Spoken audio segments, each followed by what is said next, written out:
Chapter 8 Diamond Celebration. Double O Sleddy and Bond exited the shop and saw that the Aston Martin was gone. "They've taken the car! How did Sylvia know to get in? Where do you suppose they were going?" "I'm not totally concerned with where they were going, but who they actually are." Double O Sleddy looked puzzled at Bond. "What do you mean?" "The way Sylvia looked and talked to me. She seemed to remind me of someone. Someone who knew me." "James, it's a woman. It always seems like a woman knows you. That's how, well, you," Bond acknowledged with a smirk and an eye roll. "Also, I think that Jules, although related, is a little less than a partner. Something tells me that she's been pressed into this business. I think Sylvia is keeping Julia hostage." "Then we have to get to her. But our attack might be compromised if you're claiming she knows you." "Who would know you so well?" "Someone who knows what I really do." Just then a blip sound started to emit from Bond's watch. "Great. More beeping. What is it this time?" questioned Double O Sleddy. "My Rolex." "Ah, figures. It must have a locator GPS built into it that is connected to the Aston Martin. Remind me to upgrade Q's Christmas present to a $50 gift card instead of a $25. "Where does it say?" "Let's see. The route goes all the way to Anaheim.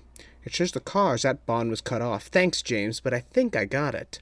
Think about it. Sylvia is heading somewhere that has just enough reason to celebrate jewels, specifically diamonds, as much as she does." Double O Sleddy then pointed to an old banner that was hanging from a light post above. It read, "Help continue to celebrate Disneyland's Diamond Anniversary." "Well, seems a little late, or possibly just convenience. This should be good." The two spies tried multiple ways to get there. "I can take you as far as Anaheim," a bus driver said. "Our trains don't go to the park," a train conductor said. Thinking their only option was walking, a cab driver spotted Bond and Double O Sleddy. "Hey, Mac, are you James Bond?" "Yes." "I figured it was you. My mom has had this for years, but never could find you. Said something about you being a spy. She said that if you ever found a distinguished-looking man in California again with an accent like yours, to give this back to you." The cab driver pulled out a card from his wallet and handed it to Bond. Double O Sleddy started to peer over his shoulder. All he saw was a silhouetted rabbit design. At that moment he cupped his eyes in his hand and shook his head. "Say, would you mind giving us a ride to Disneyland? We're meeting someone there." "Up in." The spies leapt in and they were on their way. On the way, two cars started to speed up next to the cab.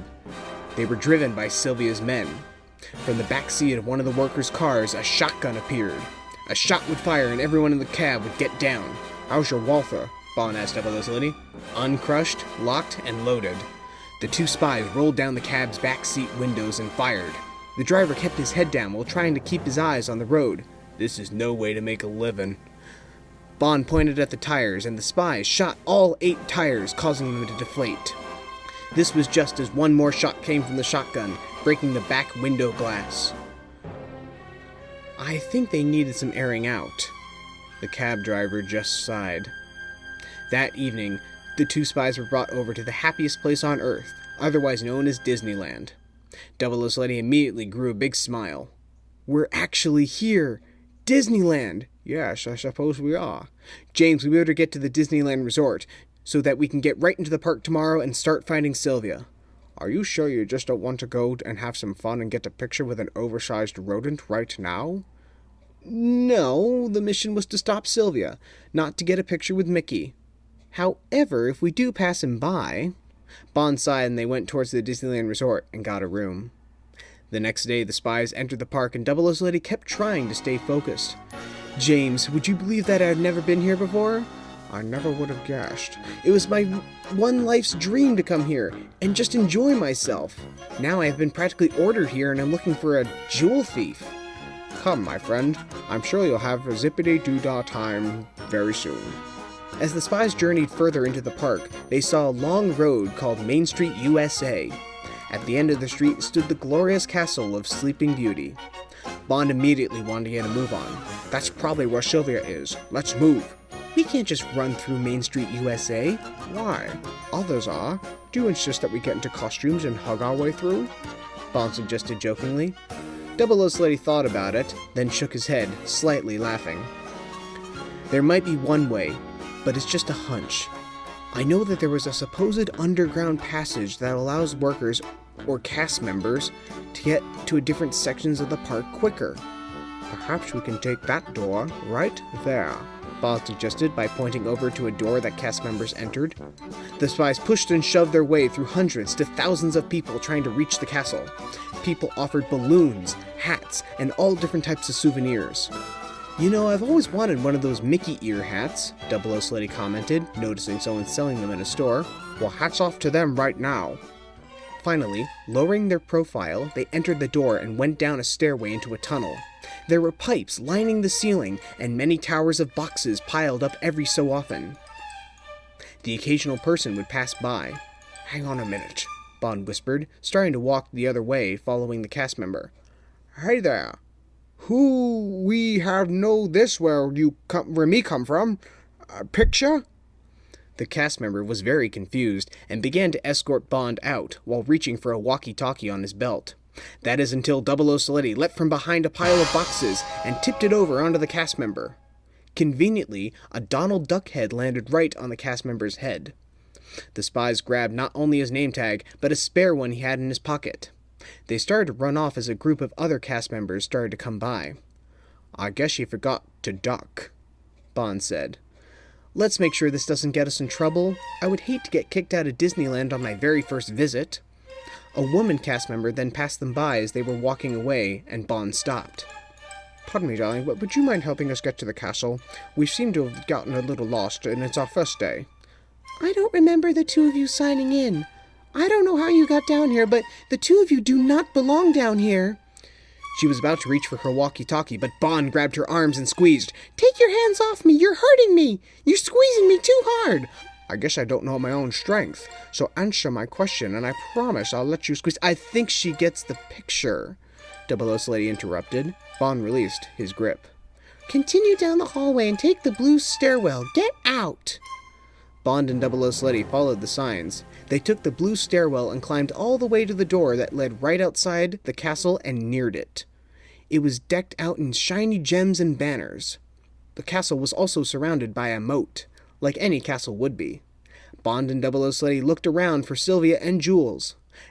Just then, Double O Slutty heard a cry from the base of the castle. Daniel! Jules cried. Sylvia, who was standing above her, had pushed her into the water. I have had enough of you, you little twit, Sylvia remarked. Jules surfaced, but only for a while, and then began to sink again into the water. James, you get Sylvia. I'll rescue Jules. Double O Slutty dived into the water, and Sylvia ran into the park, and Bond raced after her. Double O Slutty swam and swam through the water until he picked up Jules and brought her to the surface.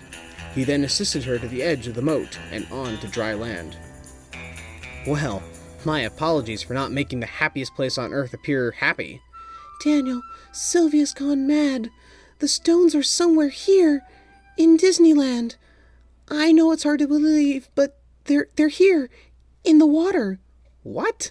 That's ridiculous. The jewels are safe in London. Unless... Double O Slutty then checked if he still had his ring on his finger. I thought I was hallucinating, but unless I saw...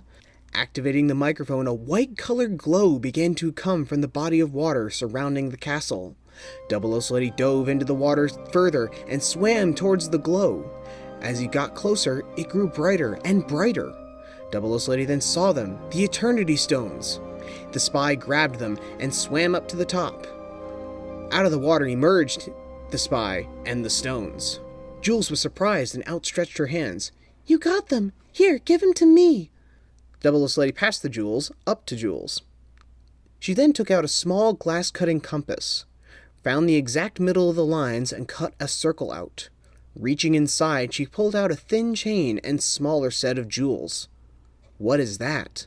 The true jewels, the real Eternity Stones. You see, the big ones are a form of shell, a protector.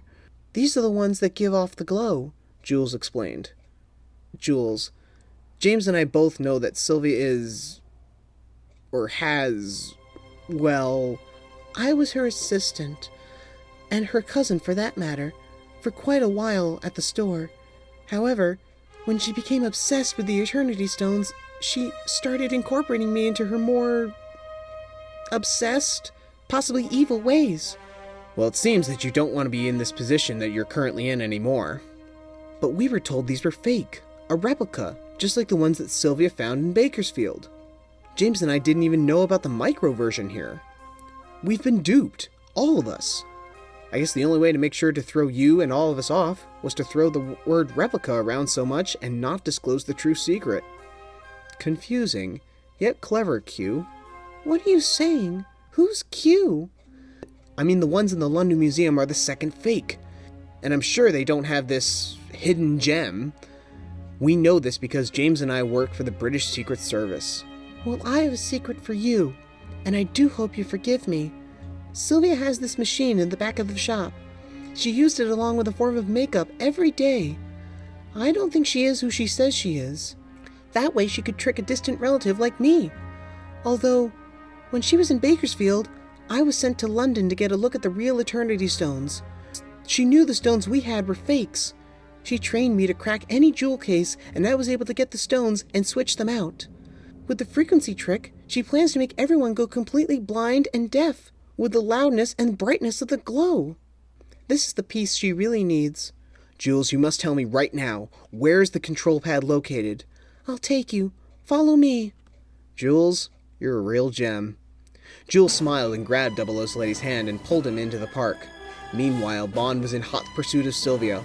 Crowds of people kept getting in his and Sylvia's way. Bond reached for his Walther PPK and clicked it ready. People around him soon backed away, and many of the park's cast members looked suspiciously at Bond. Bond reached into his pocket and pulled out a small card/pass to show his British Secret Service license to kill. A female cast member then came up to Bond. Excuse me, sir. The name's Cindy R. Ella. Of course you are, but I'm afraid this is not the best time. If you're looking for a quite frantic woman, she ran through the crowd and appeared to be heading towards the Mary Blair display. Oh, well, many thanks, darling. Bond ran off. Call me, Cindy yelled.